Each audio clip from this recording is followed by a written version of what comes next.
নমস্কার, বর্ধমান ঘরকন্যা ব্লগ থেকে তোমাদের সবাইকে স্বাগত। তোমরা সবাই কেমন আছো? এটা একটা মাটির হাঁড়ি, এর ভেতরে তো কদিন বাদে রান্না করবো, একটা রেসিপি দেখাবো, কিন্তু এটা ছাদে দেওয়া ছিল তাই নিয়ে এলাম।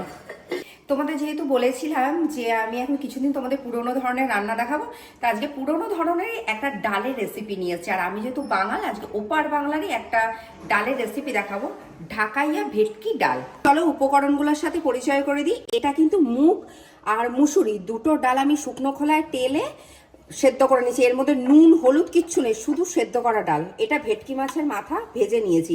টমেটো লাগছে, আদা রসুন বাটা, আর এটা ধনে জিরে শুকনো লঙ্কা কাঁচা লঙ্কা বাটা, কাঁচা লঙ্কা লাগছে, তেল লাগছে, নুন হলুদ, আর ফোড়নের জন্য লাগবে জিরে আর শুকনো লঙ্কা, আর এটা গরম মশলা গুঁড়ো, ঘি। আর প্রথমে তেলটা দিয়ে দিচ্ছি। আমি কিন্তু একটা সর্ষের তেল নিয়েছি, তোমরা চাইলে সাদা তেলও দিতে পারো। আর এবার আমি ফোড়নে, যেহেতু আমার কড়াইটা গরম হয়ে গেছে, তেলটা দিয়েছি, এবার আমি জিরে আর শুকনো লঙ্কাটা ফোড়নে দেবো। আর জিরেটা একটু ভাজা ভাজা হবে, তারপর বাকি মশলাগুলো দেবো। জিরেটা আর শুকনো লঙ্কাটা আমার ফোড়নে ভাজা হয়ে গেছে। এখানে আমি আদা, পেঁয়াজ, রসুন, আদা কিন্তু 1/2 ইঞ্চি, আর রসুন 3 থেকে 4 কোয়া, আর পেঁয়াজ কিন্তু অর্ধেক ছোট নিয়েছি, গোটা কিন্তু বড় পেঁয়াজ নিইনি। এই মশলাটা কিন্তু খুব ভালো করে ভাজা হবে।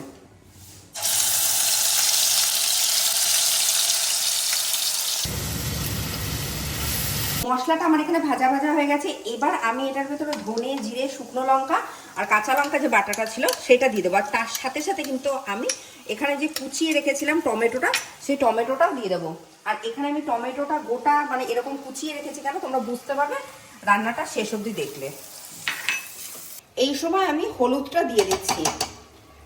আর হলুদটা কিন্তু আমি একবারই দেবো, ডাল করার সময় পরে আর লাগবে না।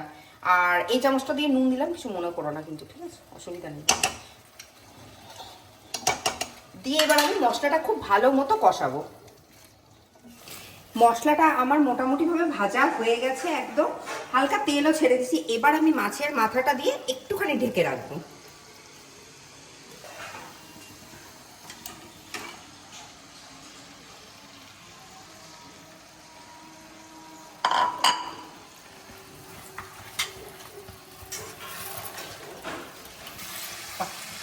মাছের মাথাটা একদম মশলাটার সাথে খুব ভালোভাবে কষা হয়ে গেছে।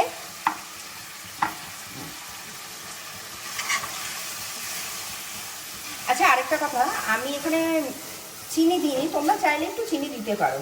আর টমেটোটা বললাম না বাটা না, একটু গোটা গোটা কেন দিয়েছি, এই দেখো টমেটোটা পুরো গলে গেলে ভালো লাগবে না, তার জন্য একটু গোটা গোটা রেখেছি। এবার আমি এখানে সেদ্ধ করা যে ডালটা আছে আমার মুগ মুসুরি, সেই ডালটা আমি পুরোটা দিয়ে দেবো। আর ডালটা কিন্তু একটু গাঢ় গাঢ় হবে, মানে পাতলা হবে না কিন্তু ডালটা।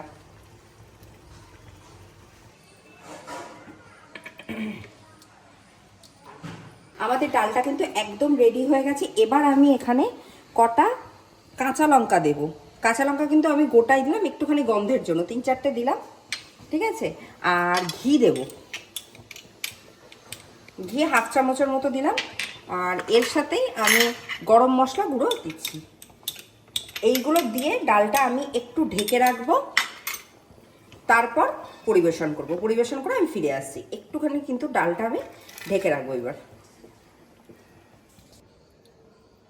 ডালটা একদম রেডি হয়ে গেছে, এবার আমি পরিবেশন করে তোমাদের কাছে ফিরে আসছি। তৈরি হয়ে গেছে আজকে আমাদের পুরনো ধরনের ওপার বাংলার একটা রান্না, ঢাকাইয়া ভেটকি ডাল। তো তোমরা অতি অবশ্যই বাড়িতে এটা ট্রাই করো। আর আমার বাদবাকি আমার চ্যানেলে যে রান্নাগুলো আছে সেগুলোও তোমরা চেষ্টা করো করার। আশা করি তোমাদের খুব ভালো লাগবে।